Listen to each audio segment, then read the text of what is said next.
की लचर स्वास्थ्य व्यवस्था पर उठा सवाल। जी हाँ, वही स्वास्थ्य विभाग जिस पर सालों साल से लाखों करोड़ों खर्च कर व्यवस्था सुधारने की बात कही जाती रही है। बहरहाल यदि बात कर ली जाए पंचायत स्थित स्वास्थ्य केंद्रों की, अतिरिक्त प्रभार स्वास्थ्य केंद्र की, या फिर सरकारी अस्पताल व निजी नर्सिंग होम, सभी स्तर पर व्यवस्था का अभाव एक सामान्य सी बात है। एक तरफ जहां प्राथमिक स्वास्थ्य केंद्र जर्जर भवन, डॉक्टरों का अभाव, प्रसव कक्ष का ना होना व मूलभूत सुविधाओं के अभाव से स्थिति को न केवल नियमित कर दिया गया है अपितु लाइलाज कर दिया गया है।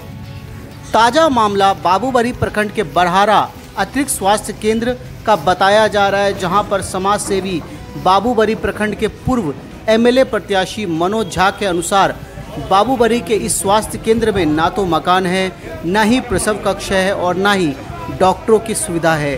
स्वास्थ्य विभाग खासकर मधुबनी सिविल सर्जन पर सवाल करते हुए उन्होंने देखे क्या कहा।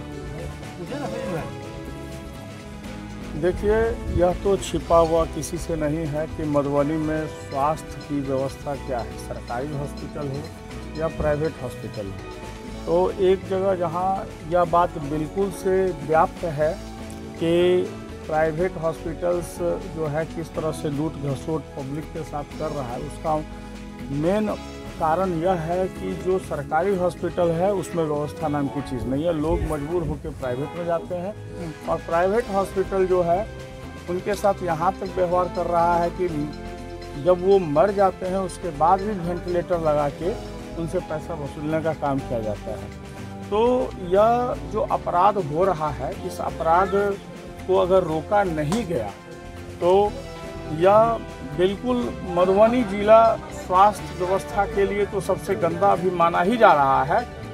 लोग किसी भी बीमारी में, हार्ट अटैक तक की बीमारी में वो डरेंगे यहाँ के हॉस्पिटल आने से।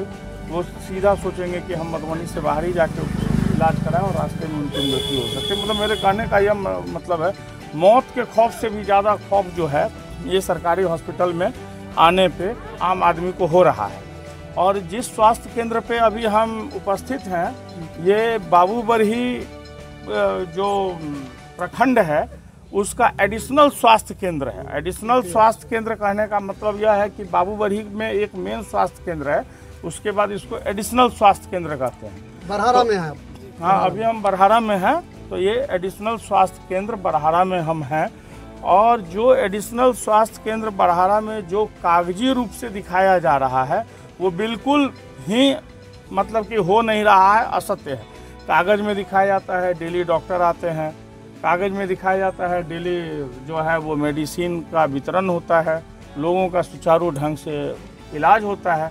बहरहाल यह स्थिति इस हॉस्पिटल के पास इतना ज़मीन है कि जो बाबूबरी प्रखंड हॉस्पिटल है उससे कहीं ज़्यादा ज़मीन इस हॉस्पिटल के पास है। और यह बहुत ही घनी आबादी के गाँव को जोड़ता है। एक साइड जहाँ बसा है, दूसरा गरही नवटोल है, बरदाहा है, बरदाही है, बरहारा है। तो जब कोई घटना घटती है किसी के साथ और हॉस्पिटल का ज़रूरत पड़ता है तो नज़दीकी हॉस्पिटल में वो जाने के लिए चाहते हैं। तो इस हॉस्पिटल में अगर मान लीजिए कि रात में कोई जो डिलीवरी पेशेंट है उसका डिलीवरी होना है तो इस हॉस्पिटल में आके उसको वापस जाना पड़ेगा, उसका यहाँ पे डिलीवरी नहीं होगा। तो सरकार को मैं सबसे पहले यह कहना चाहता हूँ कि घनी आबादी के क्षेत्र में यह हॉस्पिटल है और यह जो अत्याचार हो रहा है बाबूबरही के साथ, इस अत्याचार को वो बंद करें। जो यहाँ पे व्यवस्था है सबसे पहले उस सरकारी व्यवस्था जो दिए हुए हैं उसको वो सुचारू ढंग से तुरंत चालू करने का काम करें। इसके बाद इसका जीर्णोद्धार करें। इसकी काफ़ी ज़मीन है और यहाँ पे एम्बुलेंस की व्यवस्था, इसका जीर्णोद्धार करें कि गांव के जो आम लोग हैं, जो गरीब लोग हैं, जो इस पे आश्रित हैं, वो इसका फ़ायदा उठा सकें। तो इस अपराध को बंद करें। नहीं अगर इसको सुचारू ढंग से चालू किया गया तो फिर बाबूबरही में जो है सो बहुत ही बड़ा एक आंदोलन किया जाएगा, जन सैलाब उमड़ेगा। तब सरकार को अपनी गलती पे पछतावा होगी कि वाकई रूप से हमारे पदाधिकारियों ने गलत किया है। क्वायरीज वगैरह हुई है। सिविल सर्जन जो अभी मधुबनी के हैं वो क्या ये खेल खेल रहे हैं भाई? उनका हमको ये समझ में नहीं आ रहा है। जो प्राइवेट कहीं फर्जी नर्सिंग होम चल रहा है या प्राइवेट में कोई भ्रष्टाचार चल रहा है, उसको वो बंद कर देते हैं, फिर जाके उसको खोल देते हैं। मतलब वो सेकंड सरकार हो गए हैं, सरकार का वो मिसयूज कर रहे हैं। अरे उनको चाहिए कि अपने मधुबनी ज़िला में, मधुबनी ज़िला के अंतर्गत ये बाबूबरही आता है, उनको चाहिए कि वो खुद से विजिट करें और खुद से विजिट करके देखें कि सरकार के द्वारा जो मुहैया कराई जा रही है वो मिल रहा है कि नहीं मिल रहा है। इसके उपरांत वो क्या करते हैं, बंद कर दिया, खोल दिया, बंद और खोल का काम कर रहे हैं ये सिविल सर्जन जो मधुबनी है।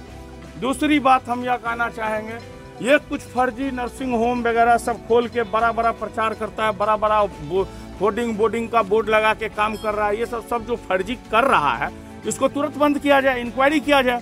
सिविल सर्जन को इंक्वायरी करना चाहिए, इंक्वायरी करके इसको बंद करना चाहिए।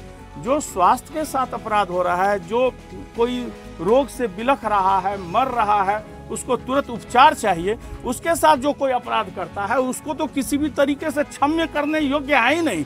जब हम आपको अभी बताएंगे, कुछ दिन पहले नवजीवन हॉस्पिटल पे जिस तरह की घटना हुई वो लिखित रूप में सामने आई। खुद सिविल सर्जन ने कहा इसने गलत किया है। ओटी का नोटबुक मांगा गया, डॉक्टर आते हैं जाते हैं, उसका रिकॉर्ड मांगा गया। आज पेशेंट जीवित है तो आपने 50,000 या 25,000 फाइन लगा दिया। वो पेशेंट अगर मर गया होता या वो महिला पेशेंट जिसके साथ नग्न अवस्था में रखा गया, अगर उसको कुछ हो जाता तो क्या ये 50 और 25,000 फाइन करके छोड़ते? तब क्या ये अपराध बदल जाता? तो मैं यह सिविल सर्जन को भी कहना चाहूँगा कि इस तरह का एक्शन लेने से वो बाज आ जाए और प्रॉपर एक्शन लें, जिससे कि ये स्थिति यहाँ पे सुधर जाए। और अगर पब्लिक उतर जाएगी तो ये मधुबनी जिला है, सिविल सर्जन जी तो चले जाएंगे यहाँ से, उनको तो सरकार हटा देगी ही। ये मधुबनी जिला है, क्योंकि जब अन्याय का अंत हो जाता है, जब भ्रष्टाचार अपनी प्रकाष्ठा को पार कर जाती है, तब यह मिथिलांचल धरती का जो आम युवक है, आम लोग हैं, आम जनता है, रोड पे उतर के अपनी ताकत को दिखा दी है और सरकार को जो है वो झुका के रख दिया है। तो सरकार के तरफ हमारा सीधा निशाना अभी नहीं होके मेरा पहला निशाना सिविल सर्जन है। और मैं इस बात को सरकार तक पहुंचाऊंगा कि आखिर मधुबनी जिला में बाबूबरही के साथ इतना बड़ा अन्याय क्यों? अगर सरकारी रजिस्टर में डॉक्टर के आने का मेंटेन हो रहा है, दवाई खर्चे का मेंटेन हो रहा है, तो वह आम लोगों को क्यों नहीं मिल रहा है? और सिविल सर्जन खुद इसकी जांच क्यों नहीं करते हैं? और आम लोगों के बीच में जाके रिव्यू रिपोर्ट क्यों नहीं लिया जाता है? क्या गरीब आदमी शोषण के लिए ही बना है? शोषित ही करते रहिएगा। वो मर गया तो उसको कोई पूछने वाला नहीं है। तो मैं इस चीज़ का बिल्कुल विरोध करता हूं। और हम बाबूबरही के साथ हैं, बाबूबरही के गरीब लोगों के साथ हैं, उनके जनता उसके साथ हमेशा खड़े हैं।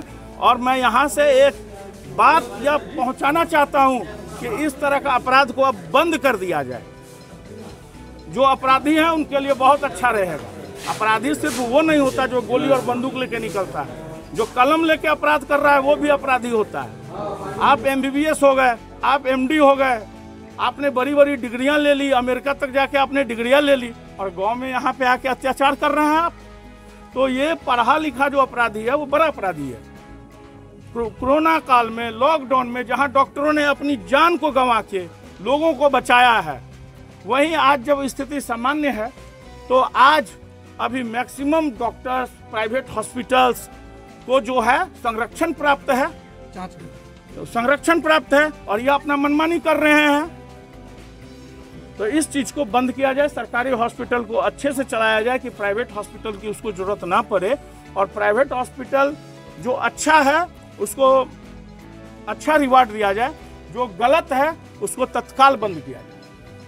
डॉक्टर मोहम्मद रुहुल्ला हुआ, मैं आयुष चिकित्सक हूँ। मैं सर, इस APSC सेंटर में जिस तरह की अव्यवस्था देखी जा रही है, प्रसव कक्ष तो देखा जा रहा है लेकिन मालूम सर बंद है सर। 1 साल जब मेरी स्थापना यहाँ प्रतिनियुक्ति यहाँ पे हुई है, ट्रांसफ़र 8 महीना पहले, तो पहले से ही बंद था। और जर्जर भवन है, खिड़की नहीं है, किवाड़ नहीं है, कुछ नहीं है सर यहाँ पे। तो क्या इस APSC को आगे इसकी सूचना नहीं दी गई है? सबको सूचना है, सबको सूचना दी गई है, बार बार दी गई है, और सबने आश्वासन दिया कि जितना जल्दी होगा उतना जल्दी इसको बनाया जाएगा।